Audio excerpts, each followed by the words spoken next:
but we're going to get cranking here and get through all of our wonderful information we have to share with you today. This is Sarah Grimm again. I'm from the Wisconsin Historical Society. So welcome to part 2 of our digital workshop series on key concepts of electronic records management. This series, along with the other programs that you see on this page, are being offered conjointly by the Council of State Archivists and Preservica, and that's a partnership, and we're on our 2nd year of that, and it's been working out quite well. Our final webinar in this series will take place in 2 weeks, and David will be providing you with some more details on that at the end of this program today, so you have a heads up as to what's coming up. If you see any other programs here that are of interest to you, I really invite you to visit the website listed at the bottom of the page for more information and to sign up if you'd like. You don't have to be an archivist or any other thing. If you're just interested in the topic, jump on board. We're happy to have you. So similar to the last program, this webinar will be recorded and posted on the website and should be available in about a week or so. The other one is up there right now. I'd like to encourage you to take a moment to do the survey at the end of today's presentation. It's really important for us because it provides us feedback about the webinars and how we can improve on getting you the information that you need. And if you'd like, you can also use that survey to ask us questions you still have about the materials or electronic records management in general, and we can work on getting, having a little QA kind of session in the final webinar on March 14th. We're already collecting some information from the last one. So thank you all who took the time at the end of last webinar to take the survey. We apologize to those of you who had trouble getting into the webinar last time. We are working to fix that little problem. I think we're fine today. But if you have any issues, let us know. We do have a recording, like I said, of that on our website, so all is not lost, and hope you can take the time to view that at your leisure. Let us know if you have any questions. We had a very full house last time, and it was really interesting to see where you all came from. We had local, state, and federal agency participants. We had a couple of international guests, and aside from state agency type things or organizations, we also had libraries, universities, public schools, hospitals, and local historical societies. So y'all are coming from a really diverse background, which makes it very exciting for us. As we said before, this series is really designed to provide you some basic key concepts and let you know some of the challenges of preserving e-records throughout the records management lifecycle, and then bring in some real-world examples that you might be able to implement at your organization at some point as you become more comfortable with the process or you find something that works into your situation, and we encourage you to do that. For those of you on the survey who expressed an interest in digging deeper into electronic records, CoSA is in the process of developing a more intensive training program that gets more into the weeds of managing those electronic records in your organization, which we are looking at rolling out later this year. So keep an eye on our website, and that should be an opportunity for you as well, once we've gone through these basic key concepts and got everybody up to the same kind of level. So moving on to today, most of these fine people should be familiar to you if you joined us last time. Today we're led by David Portman, who joined the Preservica team at the start of 2016 to promote awareness and education of digital preservation. And he previously worked at helping global organizations transform the management of IT assets, services, expenses, and usage. We are also joined by Lori Ashley from Turnesol Consulting, and she has been working diligently to help improve and sustain records and information management practices and controls that support business objectives. Tim Hodge has spent 25 years as a software engineer and sales engineer in the business intelligence and search industries. He joined Preservica here in 2016, and he works very closely with the private and public sector organizations to demonstrate the value of digital preservation and satisfy technical requirements and questions. And our final speaker today is Bonnie Weddle, who is the coordinator of the Electronic Records Unit at the New York State Archives. She oversees the intake and preservation of the Born Digital archival records of New York State government and helps provide advice and support to New York State's agency records officers. And she is also the co-chair of CoSA's State Electronic Records Initiative Education and Training Subcommittees. So for those of you who may not have joined us last time, The Council of State Archivists is made up of representatives from the country's 56 state and territorial archives. And through this group, we collectively work to communicate archival and records concerns at a national level. And we work with organizations like the National Archives on the preservation side of things, as well as other national organizations at the front end of the public records business side of things, like the National Association of State Chief Information Officers. And we have really this goal of being able to ensure that the nation's documentary heritage is preserved and accessible from creation all the way to preservation. And we have our website there if you're interested in coming in and taking a look at what we can offer. Along with that, CoSA is really an umbrella organization of state and territorial archives. And your state and territorial archive can assist you in many ways. For most states, the archives is responsible for working with agencies to develop record schedules. In a few states, the state archives is situated within one agency and records management staff are someplace else. But we do provide a lot of training opportunities, one-on-one advice, and we'll work with you to transfer things, both paper and electronic, that have historical value, and out of your agency storage and into our particular archives. And we are a great resource of information about processes, procedures, and best practices for identifying, managing, storing, and transferring records that are specific to your state. So if you're not familiar with your state archives, you can go to this link here on this page, and you can find everything you need to know to contact your particular state archives. And with that, I am going to pass this over to David, and he's going to take it from here. Okay, brilliant. Thank you very much, Sarah. And good afternoon, everybody. It's a real pleasure for Preservica to be working alongside CoSA in this, as Sarah referenced earlier, the second of our three-part workshop series. Now, I hope that most of you could join us just a couple of weeks ago in part one, but if you did miss that session, then in just a few minutes time, Laurie Ashley is going to be covering some of the key points and kind of summarising from that first session in just a few minutes time. Now, for anyone who maybe couldn't make it last time and who actually isn't familiar with Preservica, we're a specialist in digital preservation software, got over a decade of experience in the field of digital preservation. We provide both cloud-hosted and on-premise solutions. We have around about 100 organisations right across the globe using Preservica today, and that does include 18 or so state archives. So we're going to be picking up in this second session or second part of this workshop series pretty much from where we left off in the last session, and we're going to be covering some key concepts and processes of managing and preserving e-records throughout the records management lifecycle.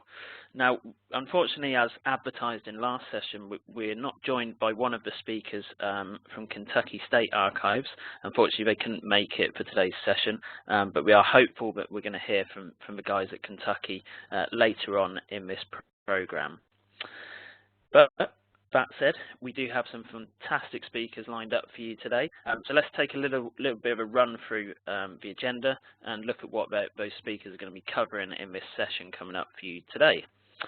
So we're going to start off with Laurie Ashley and Tim Hodge, and they're going to kick us off by running through and looking at 4 key preservation strategies. And they're going to be bringing this to life with a live demo using a digital preservation system. Then we're going to hear from Bonnie Weddle at the New York State Archives, and Bonnie's going to be talking through how to really foster and sustain a collaborative relationship with IT leadership and practitioners. We're then going to be finishing up with a summary and a quick sneak peek at part 3, which is coming up for you on the 14th of March. I'll come back and remind you of that at the end of today's session. We also have Q&A, so if you do have any questions for the guys as you're hearing the presentations over the next kind of 30 minutes or so, then please do use the Q&A functionality on the right-hand side of the Cisco WebEx client. So put those questions to our speakers, and we'll try to answer as many as we can at the end of today's session.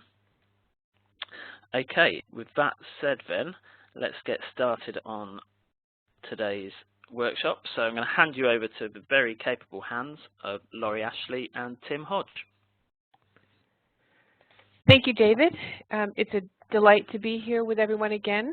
As I said during the first part, I've been working with CoSA since 2011, looking at electronic records management and digital preservation in the archives, and I've had the distinct pleasure of also working on projects for the state of Kansas, North Dakota, and Wyoming. So hopefully that gives me some credibility with this group, and you feel like I have a sense of the complex and dynamic and diverse environments that you're all dealing with wherever you are in the public sector. So we're so happy to have you here, and hopefully we can deliver some good value for you. So highlights of some issues that we talked through in part one, we defined long-term electronic records as those which need to be retained for 10 years or longer.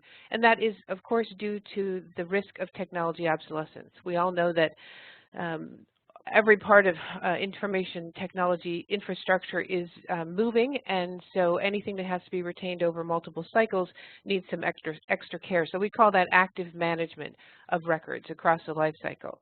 And the way that we do that, of course, is we use techniques like appraisal and scheduling, and we identify where content is captured. And the idea is to integrate that information you have about the rules for records as early as you can into the systems that are going to be used for creating and capturing records. And of course, that ranges from email systems to database systems to proprietary and highly specialized applications for infrastructure control and things like that. So what we want to do is understand the triggers and the rules and try to build them into the workflow and to automate as much as possible over time so that we ease the burden on the users, we improve the efficiency and the outcome of keeping things as long as we need to, and also capture that all essential metadata, which tells us what the heck we're looking at over time when we go to access records. So the other thing I would add, just to echo what Sarah's talked about and what you'll hear is that it does take specialized expertise to address these very large-scale issues associated with electronic records. The good news is there are standards. Your state archives have lots of procedures and processes, and there are lots of tools like Preservica and also other commercial and open source software and tools that you can use. So this is what we're going to talk about, and I'm going to narrow the focus even a little bit more by recapping what Tim covered, which is when we talk about keeping long-term electronic records as long as we need to keep them, we want to have information that's organized. We need to have it in formats that are usable and readable. And we also need to have safe and intelligent storage that can self-heal and keep the records alive at the bit level over time. What we are going to focus on, that's a lot of ground to cover, all these things that you see here, which are key elements for long-term electronic records management. We're going to focus on the one that's in green, and as David mentioned, we're going to provide a short demo. Actually, Tim will be providing the short demo, which will actually show you how a file is migrated from one format to another, and that's what a digital preservation system and the experts who are at the state archives and the folks who support your IT infrastructure can also help you with. So we're going to give you something live to look at. So setting the stage a little bit, I pulled two examples from the Kentucky State retention schedules, and of course you have similar things wherever you are. And so these are just two examples to say, in one case we have a permanent record which is required to be retained permanently in the creating unit. And that might be your a division or department, it might be an agency-supported IT environment, it could be a centralized IT environment like many of the states are dealing with, it could be a third-party provider, or it could be out in the cloud. So one of the scenarios I want you to keep in your mind is just when a permanent record has to stay where it was created and all the good things that are supposed to happen for long-term records are being managed and taken care of in the agency or in the organization, in the public sector institution. Another example, which of course your friends at CoSA are very concerned about, is records which remain for a period of time in the agency until an indefinite period when some disposition trigger happens, and then there's a transfer over to the state archives. So in this case, this is something coming out of the governor's office, and the rule is to retain it in the agency for 4 years after the end of the gubernatorial term, that's our disposition trigger, and then to transfer to the State Archives Center for permanent retention. And to give you a more specific example, this is a screenshot of the Texas State Library and Archives Commission digital archive, and they were in the circumstance of taking custody of the gubernatorial records of Governor Rick Perry, who turns out to be the longest-serving governor in Texas history, 14 years and 30 days. So thinking back to that rule, the agency would retain the perhaps 14-year-old records for another 4 years before transferring them to the state archives, in which case you might have records which are 18 years old. Things that came over to the state archives included all sorts of electronic files, so .doc and .txt, databases, spreadsheets, graphic images in a number of different formats, web sites, PowerPoints, PDFs, all sorts of things. So when we think about all of the manifestations of records that happen in the agency and at some point may need to transfer, it can get kind of complicated. So just thinking about over that maybe 14 or 18-year period in your own institution or agency, what sort of changes in the ways that electronic records have been managed, created, captured, and stored have taken place. And then when you think how many technology refresh cycles may have happened over that 14 or 18-year period, and that gets us to the challenges of long-term preservation. So what we want to do is share with you 4 strategies which you can use in your agency or institution. They are used as well by the archives, and when you take a look at the demonstration that Tim's going to provide, you'll see how that might happen for the 18 archives that we know are using the product today. So these are the 4, and let me run through and give you some ideas of what can be done. So the first strategy is by selectively choosing file formats, which we call open standard technology neutral file formats. And the things that make good file formats or good for preservation include the fact that they're non-proprietary. They've been widely adopted. We have lots of tools that can render them and make them readable, which is of course what we care about. We want these long-term electronic records not only to be preserved, but we want to be able to read them and access them in the future for whatever reason we need. So these are some examples, and if you in your agency are digitizing records from paper or film and turning them into PDF, PDFA, TIFF, JPEGs, you're capturing geospatial information, you're already doing one of these strategies, which is to use file formats which help us hedge the bet for technology. The second strategy is broadly called manage metadata. And we know that records require content, context, and structure. And the way that we understand those things in the electronic records world is through descriptive and technical metadata. And so your archivists have a great deal of interest in metadata because it tells them who created the records, why it was created, where it came from. The IT folks watch metadata because it's floating around systems and being generated all the time. And so a key strategy is to be clear and have some standards about metadata, to know which metadata is being captured, and to have some plans for how that metadata, along with the records objects, are going to be managed together and can keep a connection over time. The third strategy is integrity checks. And so you may have heard this terminology. A checksum is an algorithm that's run against a file, and it gives you a value, a chain of characters, and Tim will point that out to you when he does the demo. So what happens is when you run a checksum, it gives a value which is unique to that object down to the bit level. And so this value, which is often called a digital fingerprint or a hash value, can be retained, and then the checksum can be run against the file in the future whenever you need to, and the hash digest value will be recalculated. And what that does is allow you to see down to the bit level if there have been any changes in the file. And this is a very critical component for maintaining authenticity and the use of records as evidence, and maintaining that electronic chain of custody, whether that's in your agency, inter-agency, across multiple agencies, including going to the state archives. So this is a really good one, and there's lots of tools, very inexpensive tools that you can use to run these integrity checks on your content.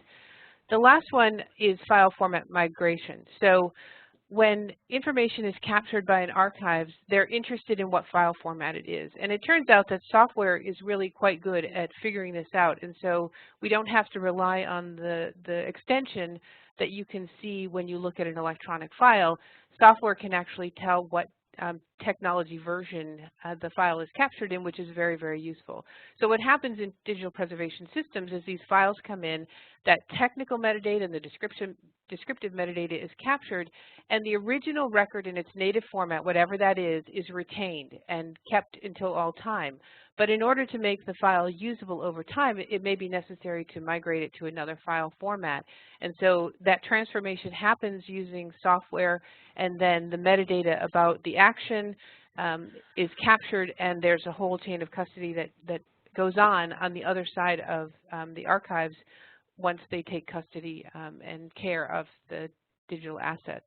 And of course, this is all about trying to guard against file format obsolescence, because none of us can control what the vendors will do with software products, and so we hedge the bet and we try to use formats, and we have the technology which will allow us to make this transformation so that these important long-term electronic record assets are usable, readable, and accessible over time.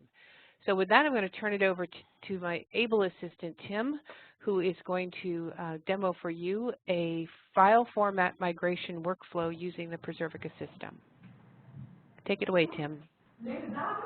Okay, I don't know if I'm unmuted yet. We can hear you. Oh, good. And let's see, did I get me? Okay, I'm the presenter. Which I think I have, there we go. Excellent. Okay, so everybody should be able to see my screen here. This is the main console for Preservica users. You can see a number of collections that are out there, and from this interface, you can kick off a file migration process, which is what I'm going to show you today. Just a simple little file migration. But before I actually go out and do that, I've already loaded some files here in the collection I called CoSA files. And yes, I timed out during the beginning. Let me log in again. Here we go. And take a look at some files that I have here. Now, there's a number of files that I've loaded. A WordPerfect file, which is an at-risk file that needs to be migrated. Also, I have a TIFF file here and a QuickTime file, .mov. Now, these are all files that typically get migrated to presentation copies for one reason or another. One of the biggest reasons is obsolescence, but also just sometimes presentation copies, they're more compressed and they're better for using, to provide to a more public kind of audience. So let's take a look at what those files look like.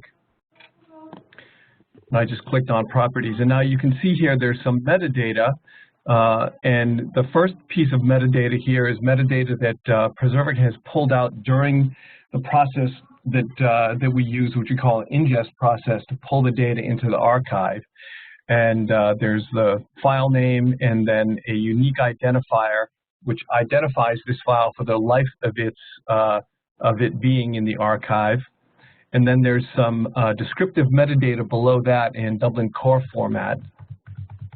And there's a lot of different kinds of formats. This is just one that people use. Also, there's technical metadata. Now, again, this is metadata that is that we pull out during the time that we're moving the files into the archive. This is an old file format, so there's not a lot of information here, but it does give you its file ID, which identifies it as being a WordPerfect file. So what I want to do is go back and before I go and do the migration, show you another, to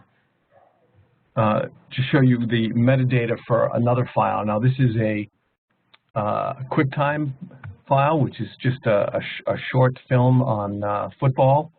It has some nice descriptive metadata, and again it has the same file identifier information, and also under technical metadata it shows you, it gives you a lot more information about the technical aspects of this file. And at the bottom here also, as Lori mentioned, it shows fixity values. And in this case, there's two fixity values, which gives it an extra level integrity that can be checked on a periodic basis to make sure that the file is not changed at all during during its lifetime. Okay, so that's what the kind of metadata that we collect looks like, and how you can go and look at that. So now, what I'm going to do is go into our preservation drop down here, and there's a workflow that I can start.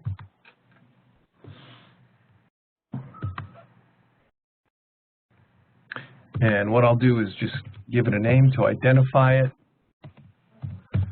CoSA migration. And now, in this case, migrations, you can do a number of different things. For simplicity's sake here, I'm going to say I want to create a presentation copy, and I want to put it immediately into production. Some cases, what you could do is create a test copy and see if you like it, see if it works. So when I hit the create button, that just starts the workflow, but still there's more information that you need to put in, and that is the file IDs for the file formats that we want to migrate. I'm going to do 3 here: a QuickTime, WordPerfect, and a TIFF file. So let me get those in. And while Tim's doing that, let me just add that this migration can happen file by file if you need to, but what we see and what we're anticipating is that actually transformation of these types of things will happen. So you could find all the files or files with certain criteria in the repository and transform them all at the same time. So Tim's showing you sort of a low scale, but the whole idea of software like this is to be able to do these sorts of things on a very large scale and very quickly. Right, exactly, and that's a very good point. And you can see what I did was I put those file IDs in, the 3 of them, and when I hit the button to take a look at in the archive, show me all the files that have those file IDs, and you can see there's quite a list here. Now I'm not going to choose them all because that will run for quite a long time, depending on how many that you have. And for the demonstration purposes, I just have 1 of each file type. But you can do a very large group of files all at one time, which is, at scale, is something that really needs to be able to happen. So now you can see that there's a list of file format, what we call pathways, or files that you could convert into. So depending on what you're trying to do, you may choose something different. Now, MP4 is a very nice presentation format. It's what most of YouTube is. So I'm going to choose that for the QuickTime file. And then for the TIFF file, I want to create a JPEG, another very common file format for presentation purposes, and then just a PDF file for the WordPerfect file. So now there's an approve button down here. A lot of the workflows in Preservica have a multi-steps approval process that if you want, you can have multiple people be involved so that there are some checks on the content as it gets moved, migrated, that kind of thing. So that's why there's a couple of levels of, if you're wondering. And then once that gets approved, you can confirm that you want to do it. And then that process will start off.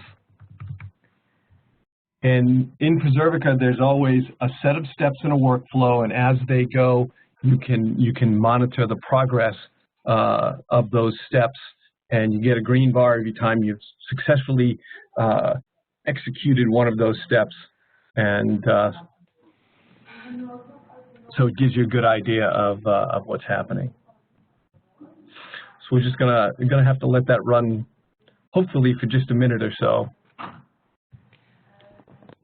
So as Tim's identified, you've seen now an example of what the integrity checks look like, that it's capturing some hash values. There's lots and lots of oodles of metadata, rich metadata, that helps us understand the content, context, and structure of the record. And then in this case, we're looking at how can we hedge the technology obsolescence bet, or, as Tim said, make it easier for folks who want to access the content So the archives is going to keep it safe, and then they're going to make it more accessible, usable to those from the public or from an agency who have rights and permissions to use it, to be able to make it work with web browsers and things like that. So that's part of what some of these choices are about, and the archives will have file format standards, and we'll be able to tell you about workflows and other procedures and processes that make this come even further to life. Exactly. All right. So now what I'm going to do at this point here, the migration step here is been running for like a minute, and I don't want to keep everybody just sitting and waiting for something to spin down, but just in case I ran into a situation where it ran longer than I wanted to, there's a lot of people using my demo system here, so if somebody had kicked off something that I didn't know about, it could run a little bit longer. But what I did was, I did that exact migration in another collection. So what I'm going to do is I'm going to show you the result of that migration. Maybe we'll go back and look at how it's running, see if it finishes while we're on the call here. But these are the same set of files that you saw before. Only the difference is, and it's a little subtle, if you look up here in the top right, you can see Preservation 1, Active Original, and there's a drop-down that says Presentation 2, Active. Okay, so this is the presentation layer. In the WordPerfect document, if I look at its properties,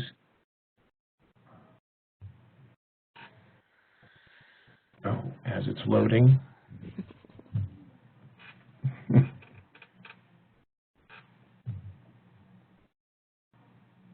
When I tested this earlier, I didn't get this at all, as you can imagine. That's how it goes. It is how it goes. Anyway, I don't know if you can see the drop down when I brought it up. It said PDF right next to properties.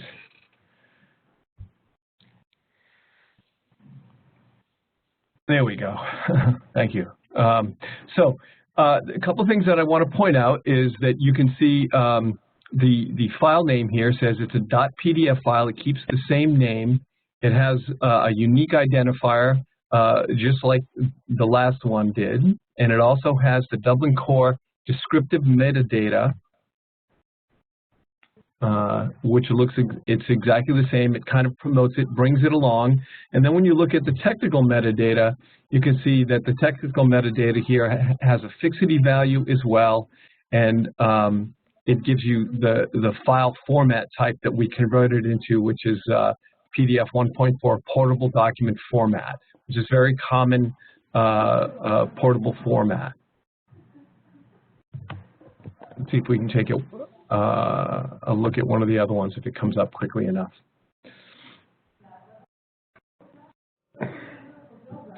There we go. And you can see already up here it's an MP4 file. And if you look at the technical metadata, it gives you a similar kinds of information about the technical aspects of this kind of video type file. Tells you how long it is. Gives you its new file format ID with its fixity value down here, which it will continually check just like everything else.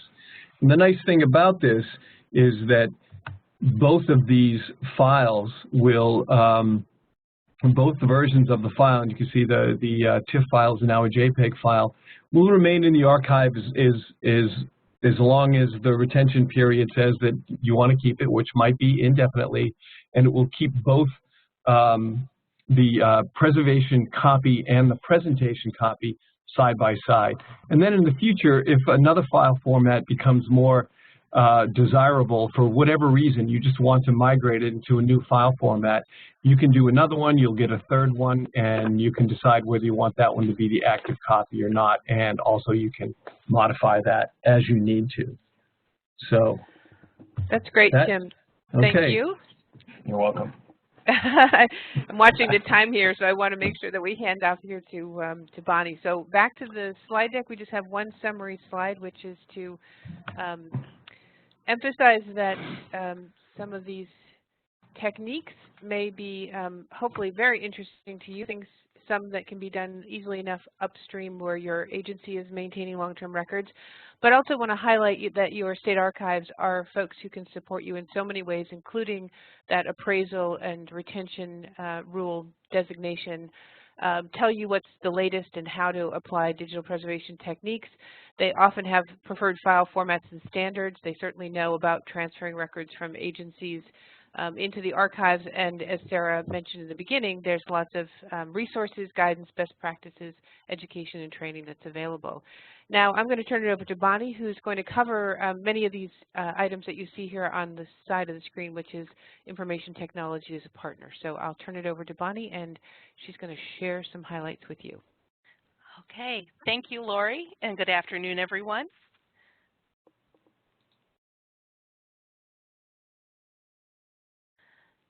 Having a little difficulty advancing the slides here. There we go.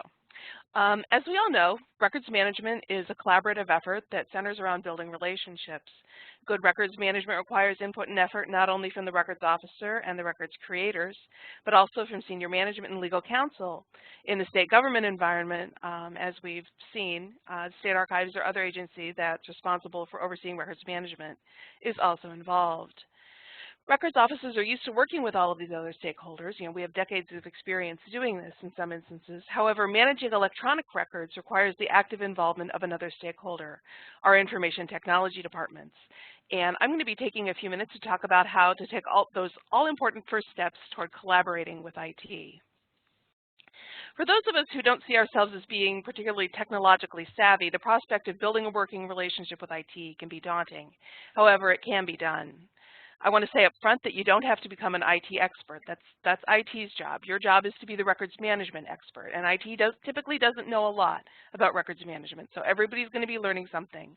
You will need to learn some IT terminology and a bit about how your IT department does things so that you can explain how records management fits into that bigger picture, but you can acquire this knowledge gradually.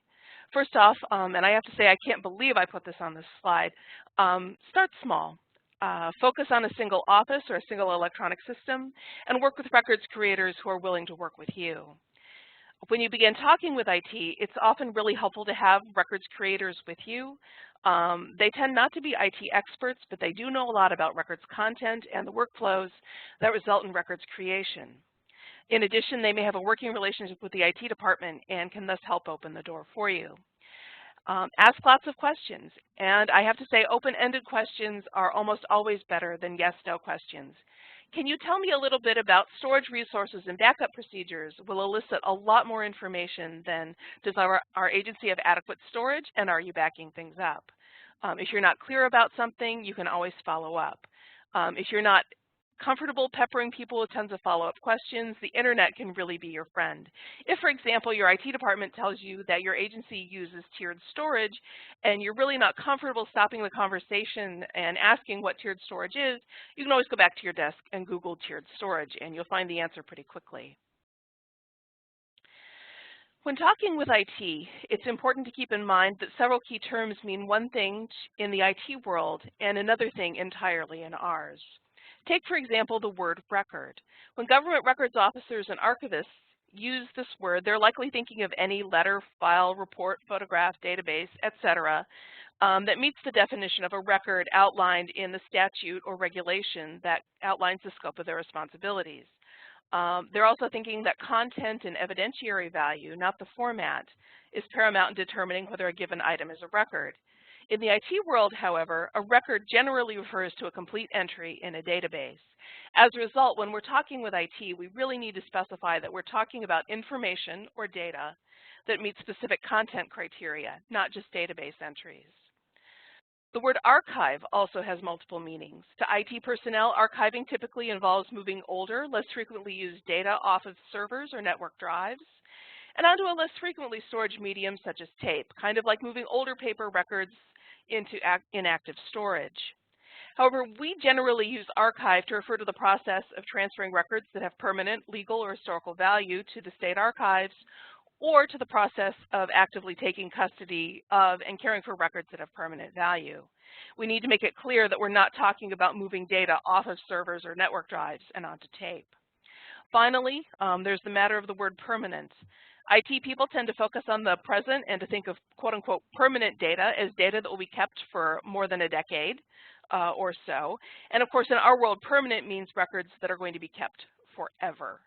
We really need to stress that what we're trying to do is lay a foundation that will enable our successors to access and care for our data long after we've all retired. There are some other differences in the way records officers and IT personnel conceptualize and describe things, but record, archive, and permanent are key sticking points. As is always the case when speaking with stakeholders, it really helps to frame the discussion so that it highlights the benefits that records management offers to IT, not the benefits that IT offers us as records managers and records officers. The case that we make for records management when speaking with IT is essentially the same as we make when talking with other stakeholders. We're here to increase efficiency and reduce cost and risk. Good records management ensures that information is readily located and retrieved when needed. It drives down the cost of data storage by identifying duplicate copies and records that are no longer of value and either need to be transferred to the archives or deleted altogether. It can also help IT make appropriate storage choices. Hammer home the fact that unless IT knows precisely what's being stored on its servers, network drives, and other resources, it can't care for the data appropriately. In addition, stress that records management reduces some of the significant risks that IT faces. It can help to ensure information that is critically important to your agency's operations or has long-term value to your agency or to your state is identified and given special protection. Your IT may already have some sort of data classification scheme in place.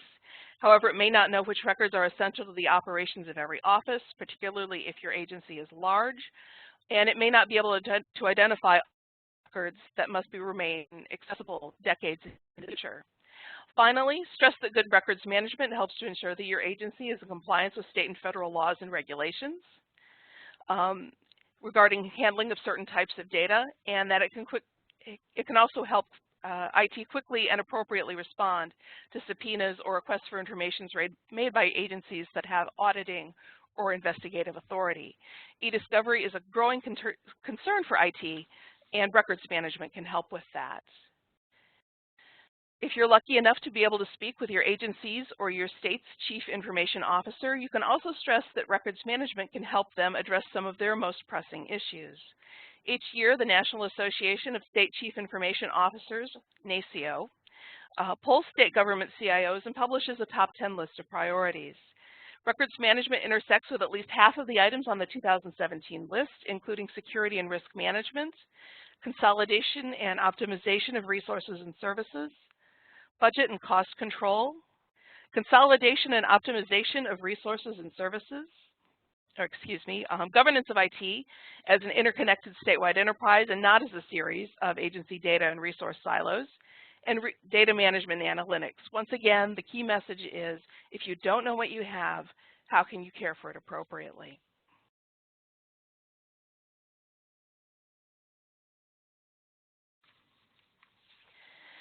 When you first talk with IT, you might get a little pushback, not only from IT, but from records creators and senior managers. One thing that you're likely going to hear is, we've got a great storage and backup system, everything's taken care of, there's no need to worry.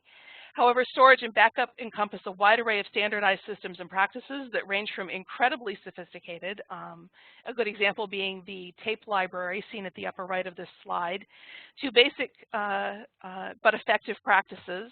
And then in a few worst case scenarios, you might have the kind of ad hoc, out of control practices exemplified by that box of portable media.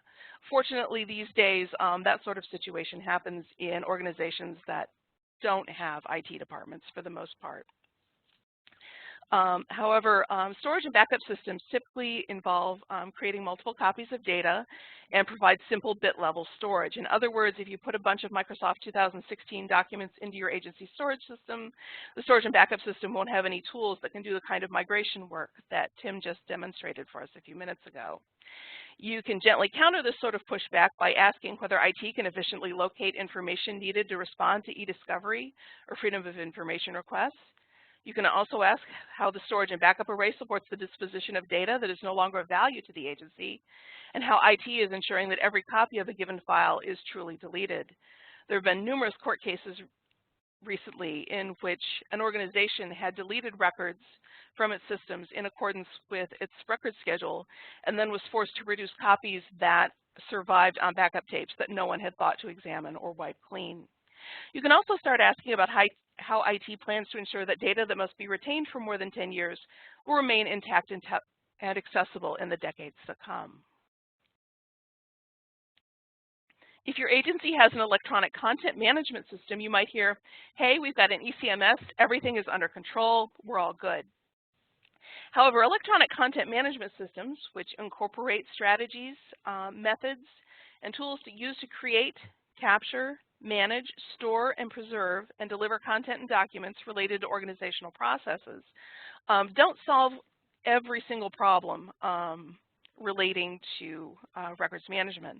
There are a lot of large-scale ECMS systems out there these days that offer customers the ability to purchase supplementary records management modules that comply with DoD 5015.2, the U.S. Department of Defense Records Management Standard, and they enable users to tie records to retention schedules and facilitate deletion or transfer of records that have reached the end of their retention period. Unfortunately, in my experience, the powers that be all too often decide that the records management module adds too much cost and won't sign off on purchase of that particular module. In addition, electronic content management systems offer only bit-level storage, which means that they don't support the kind of migration work that we saw just a few minutes ago. If you're told that your agency's electronic content management system will take care of everything, you can always ask about how IT plans to identify and delete or transfer records that have reached the end of their retention period, and how it's going to care for those records that have to be retained for more than 10 years. It may be rebuffed, but you can always keep asking. And when you do start asking these sorts of questions, you may be asked in turn what kind of solution you have in mind. You can explain that there are digital preservation systems out there that are designed to support the long-term accessibility and trustworthiness of records, and Preservica is one of those systems. Preservation systems include migration mechanisms that guard against format obsolescence by doing the kind of migration work that Tim showed us a few minutes ago. They also have the kinds of integrity safeguards that Tim illustrated. They create extensive preservation metadata that will enable future generations of records managers and archivists to keep those files intact and accessible over time. These systems also comply with the international ISO standard 14721 for digital preservation systems. And in the past few years, we've started seeing a real push to link these systems to electronic content management systems. And here's an example of what this sort of integration might look like. An organization maintains both an enterprise content management system with records management capability and a digital preservation system. Records creators add content to the ECMS, and each file is automatically associated with a record schedule item.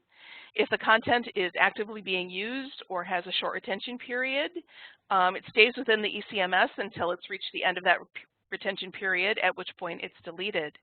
If it has to be retained for more than 10 years, it's moved into the digital preservation system. In some instances, this move might happen at the point of creation. In others, it might happen years later. In some instances, staff might be able to access records in the digital preservation system as easily as those in the electronic content management system. In others, access might be limited to the records officer, legal counsel, or a handful of other people. And when non-permanent records in either system reach the end of their retention period, the system alerts the records officer, who then reviews them and authorizes their deletion. From the agency records manager perspective, the biggest challenge surrounding digital preservation systems is convincing IT and senior management that they're necessary. However, a growing number of state archives do have digital preservation system. If your agency has large quantities of records that have lengthy retention periods, your state archives may have some suggestions that will help you make your case. I'm also hoping that in future years, we're going to start seeing state archives or statewide IT agencies offering enterprise digital preservation systems that multiple agencies will be able to use. Building a relationship with IT really is a gradual process, just as it is with any stakeholder. You're aiming for ongoing discussion, not a one-time meeting that will magically fix everything. Keep stressing the key benefits of records management and look for potential allies. You may need to talk to more than one person. Potential allies within IT, either at the agency or state level, include information security officers who have a keen interest in classifying and protecting data, and chief data officers who oversee the governance and use of data as an organizational asset. If you're lucky, you may be able to find someone who's had a good experience working with records managers in the past. Sometimes those people will actually come try to find you. If your IT department has survived a massive Freedom of Information or e-discovery request that forced them to sift through tons and tons of individual employees' C drives or box after box of backup tapes, that person may be interested in, those people may be learning and interested in how to avert a repeat of that experience. If you've been reaching out to IT but simply haven't had much success, your senior managers or your Office of Legal Counsel may be able to bring IT to the table. Your state archives may have some additional tips for you, and in a few instances may have some contacts within your IT department. Once you've established a working relationship with IT, you can start focusing on mutually beneficial work. Potential collaborations include developing standards of guidance that may be very simple, compelling employees to store work files on network drives, not their C drives, providing some basic folder naming and file naming advice, or as complex as reorganizing all of the folders on the network drive to conform to your record schedule items. Identifying all the records that have high value to your agency and long retention periods, and starting to talk about how to keep those files intact and accessible over time. Updating your record schedules to include electronic record systems and other digital records. Developing workflows that ensure that all of those copies on backup tapes are deleted at the same time the copies on network drives are deleted. More ambitiously, working together to support senior management, to convince senior management of the need to create or more likely purchase a digital preservation system. And finally, working together to make staff aware of the risks and benefits associated with electronic records and the importance of managing those records appropriately. And with that, I am going to turn the floor over to David. Okay, Bonnie, thank you very much. So a lot of information covered there today, guys, in quite a short amount of time. So I'm going to just move on to a very quick summary from what you've heard. The recording, as Sarah mentioned at the start of today's session, will be available after today. So you can refer back to any of the content pieces that were covered in today's session. But then just to quickly summarize, effective information management through time, systems and custodians. Now this is really is essential to efficient government operations and also making well-informed decisions. We've looked at preservation strategies. We've looked at 4, file integrity checks, preferred file formats, robust metadata management and periodic transformation of electronic records. We've also gone ahead and kind of covered that through Laurie's session, and really looking at those 4 preservation strategies, they can be used for long-term electronic records, whether they remain with the agency or if they're transferred to the state archives. Minimizing barriers to cross-agency records transfer is going to improve collaboration, and it's going to reduce the duplication of efforts. That's going to make life easier for everyone. Capabilities for long-term digital preservation that are integrated into public sector IT infrastructure and architecture. It should result in significant economic savings, and it's going to eliminate the need for each agency to go ahead to actually have to develop its own solution.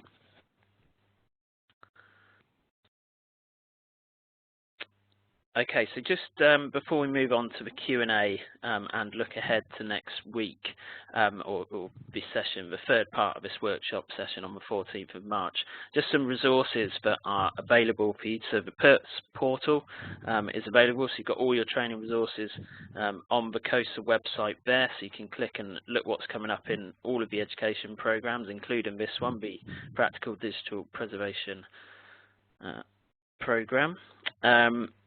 Next steps and resources. So again, there's the link for the CoSA site. Preservica has a whole host of resources, industry white papers, reports, webinar recordings, all available on the website under resources section. We run live demos, so if you liked what you saw with the quick peek, but Tim Hodge ran through in today's session with the file migration, you can actually see a full 30 to 45 minute demo of Preservica, and the next one's coming up this Thursday on March 2nd. Events, Preservica is going to be at CoSA and Nagara in Boise in Idaho in July, and also at SAA in Portland towards the back end of July.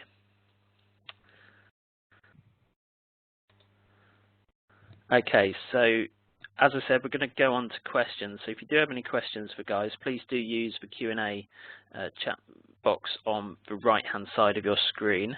So looking ahead then to the workshop part 3, so it's the third and final part of this three workshop series. It's going to take place on Tuesday, March 14, same time, 2 p.m. Eastern.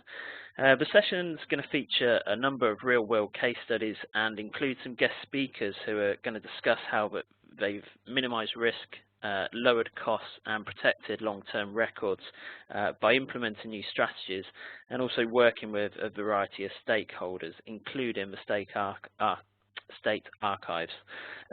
Guest speakers are going to include Mary Dunn from Arkansas State Archives. Mary's going to be talking about their experience at Arkansas working with state agencies digitizing documents. We're also going to be joined by Rachel Smith from the Alabama Archives, and Rachel's going to come in and talk to us about their current NHPRC grant and working with governor records. We're also going to take some time and look at the digitization guidance document that CoSA is pulling together, and that's aimed at those of you that are undertaking digitization projects. So we're going to walk through that, and we're also going to take a look at some tools and resources that are available to you that you can use within your agency for the long-term management of electronic records. And again, we'll have a quick summary and move on to a Q&A as well.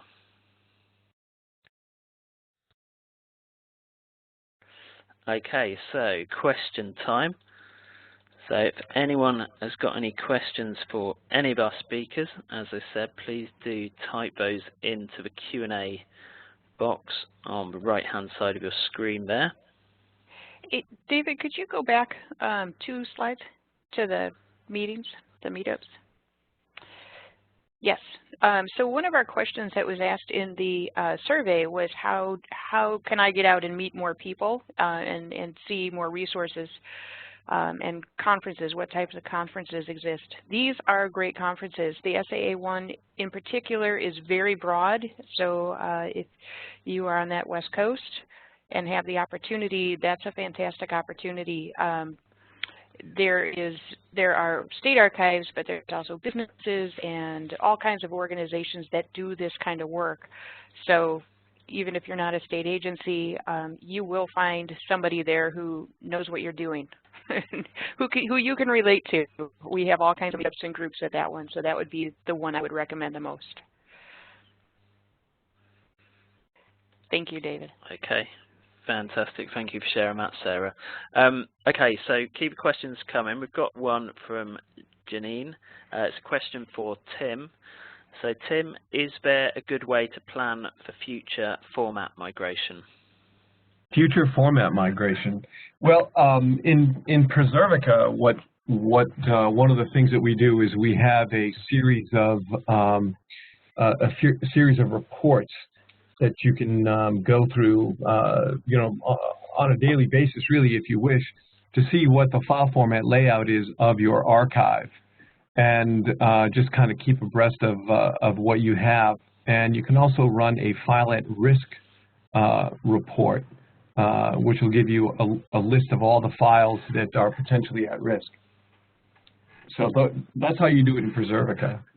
And this is Lori. I'll just add that there are several entities, including the National Archives of the UK, that manage technical registries. So the good news is there are very smart folks who know about this issue and who manage registries, watching what's happening with file formats, and they're the ones that other folks use and are paying attention and can provide guidance as to which file formats will become obsolete or which are potential migration pathways that you can choose. So your state archives will be able to put you in touch with some of those resources, and they will also are a resource for giving you guidance on what file formats might be best to use.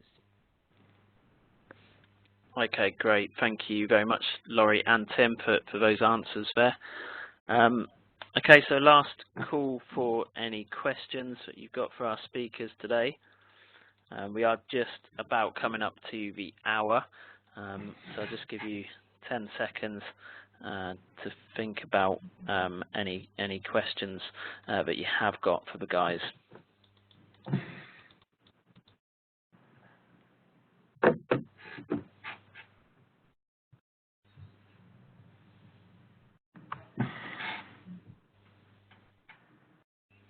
David, there are a couple questions that I copied into the chat box. Okay, thank you very much. So the first question, could you show the PDP hot topic webinar dates and links again? So that's right back at the start, so I can just go to that one there. So this is how the program's shaping up. This information is also available on the PERTS portal. It's also available on Preservica's website under webinars. So those are the dates there, the hot topic webinars. So we've got the AV, protecting AV files on April 11, preserving digitized state governments on May 9, and best practices in digital preservation with an international perspective coming up in the middle of June. But like I said, that is all available on PERTS portal and Preservica. Okay, and another question here. Any tips on, so Tim, I'm going to put this over to you.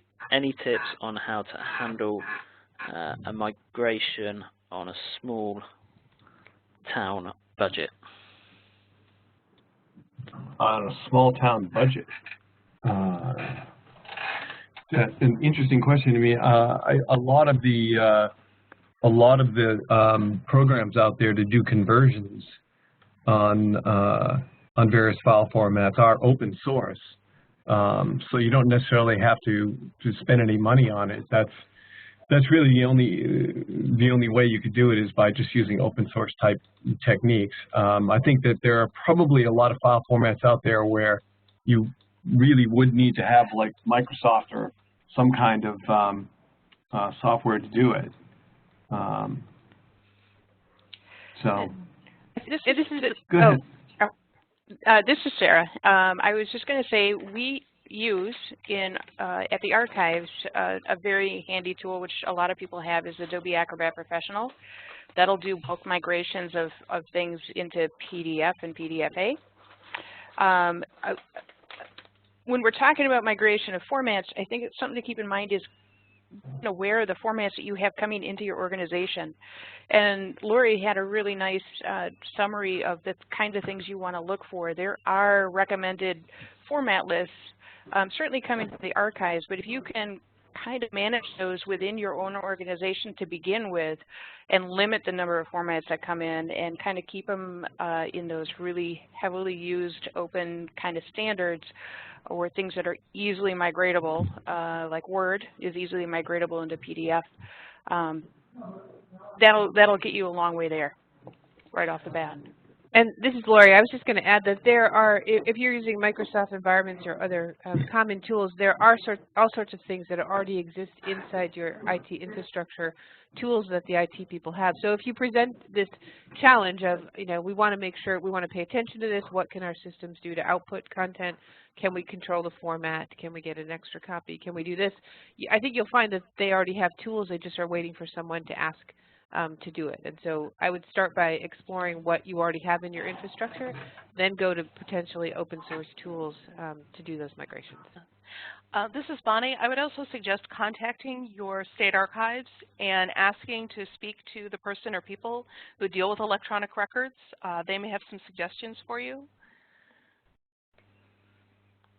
Okay, thank you guys. And just final point from me, you may be surprised actually how little the cost is to start up on a starter pack with Preservica's Cloud Edition. So his prices start from just under $4,000 for a year's subscription. So